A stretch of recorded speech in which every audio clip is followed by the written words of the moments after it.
How should I paint this chap?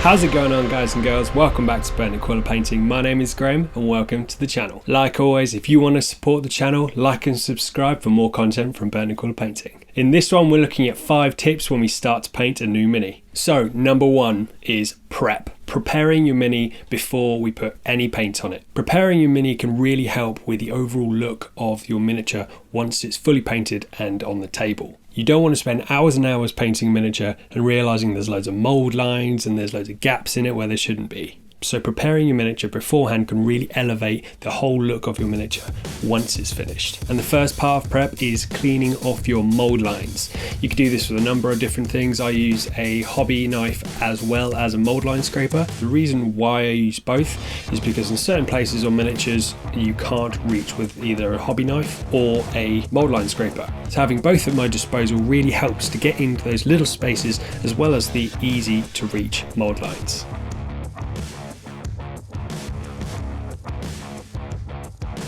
So another thing I recommend while preparing your miniature before painting is filling any gaps. So you may have gaps on 2 pieces of the miniature where they fit together on, say, a cloak. There's a couple of easy ways to fill these gaps. You can use a resin like green stuff, but I have heard of people using liquid cement. They've put chopped up bits of sprue in, let that melt to make kind of a slurry. And I've heard that works really well as well. Either way you do it, let it dry. Once it's dry, just sand that off with a sanding sponge or something similar until you've got one solid piece. Another tip I recommend is to wash your miniature. This step is a must when you're using resin. All minis may have like a little solution on it, like a releasing agent, but that goes doubly so with resin. All you need is some warm soapy water and an old toothbrush. Give it a scrub with that and that will get rid of anything that's on the surface of your plastic, making the mini ready for painting. If you don't wash your resin miniatures, there's a big chance that the paint or the primer isn't going to stick because of that release agent. So if you are using resin, definitely wash your miniatures. And if you're worried about anything being on the surface of your plastic miniatures, give them a wash, a couple of minutes. Which brings me on to my second tip, is to prime your miniatures. The main reason we prime our miniatures is so that the acrylic paint that we use will stick to the plastic miniatures themselves.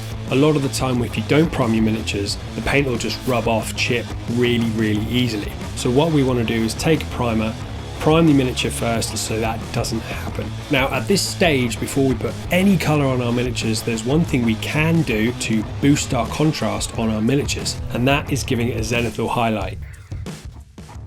Hey guys, so while editing this video I realised that the footage of the priming section that I did with the miniature I was painting at the time is not zenithal highlighting, so don't worry about the footage, just me priming the miniature recording this video.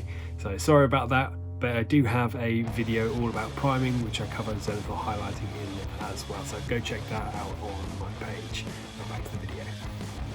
Obviously you don't have to do this is a bit more of a bonus one. It's a great idea to boost that contrast a little bit quicker. Zenithal highlighting is basically creating the illusion of light coming from a certain direction, usually from its zenith, the very top of the miniature. The way I think of it is moonlight at midnight when the moon is right above you. The way I do it is take my miniature, prime it black, and then from the top to a 45-degree angle, spray white or light grey all across the mini, but not going past that 45-degree angle.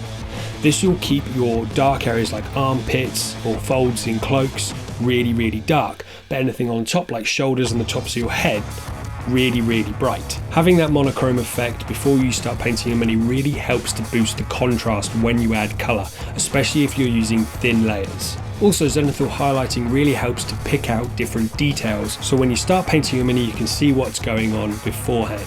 Now that our miniature is prepped and primed, my third tip is just to paint the deepest recesses and the largest areas first. The reason why we do this is so we can paint the hard to reach areas without messing up the paintwork that we've already done, because we haven't done it yet. Doing these areas first gives us the freedom to not worry about getting paint everywhere. You can be quick and you can be messy because we haven't painted anything yet. Take this Tyrannid head for instance. If I hadn't painted the inside of its mouth first, I would have struggled to paint the inside of its mouth, its tongue and its teeth. and we quite possibly would have had plain areas of unpainted miniature. Once all the hard to reach areas are done, the next parts I recommend to paint first is the large areas. So on Space Marines, that would be the armour. The reason why we do this is exactly the same reason as why we do the deepest recesses first, so we don't have to worry about messing up the paint job that we've done beforehand. And because we've done those hard to reach areas first, the chances are that the recessed areas that we've already painted won't be affected by the larger areas we're painting second. Painting these two areas first will undoubtedly speed up your painting, so we're not losing any quality, but we are painting minis quicker. Tip number 4 is to plan your colour schemes ahead of time. Some things I do is just pop online and see different colour schemes that have already been used. You don't want to get halfway through painting your 2000 point army and realise that you've just ripped off the whole colour scheme with the Blood Angels. Or maybe you do. I ain't judging. Don't get me wrong, if you want red Space Marines, go for it. This is your hobby too. Another reason why I recommend to plan your colour scheme ahead is in case you want to fit your army or your miniature with a certain piece of lore. Say you want to create a successor chapter to the Ultramarines like mine.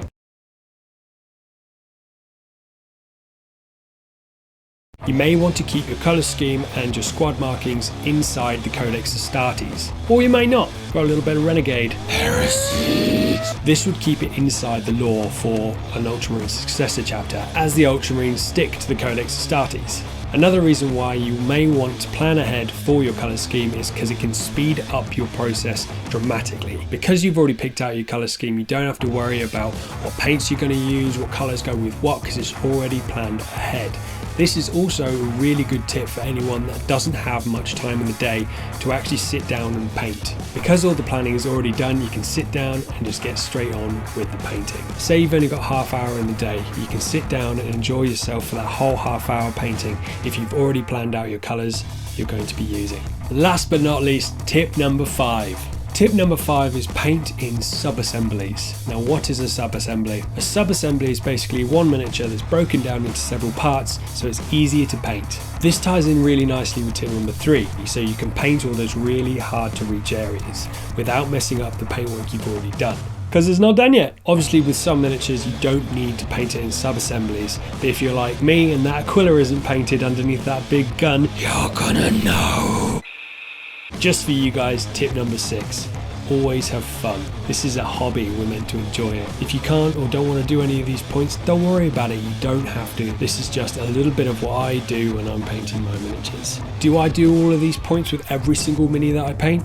No, not always. Sometimes I don't need to paint in sub-assemblies, or some miniatures don't need gap filling. But some of the other ones, like removing mould lines and priming your miniatures, I do recommend because they will help to up your painting game.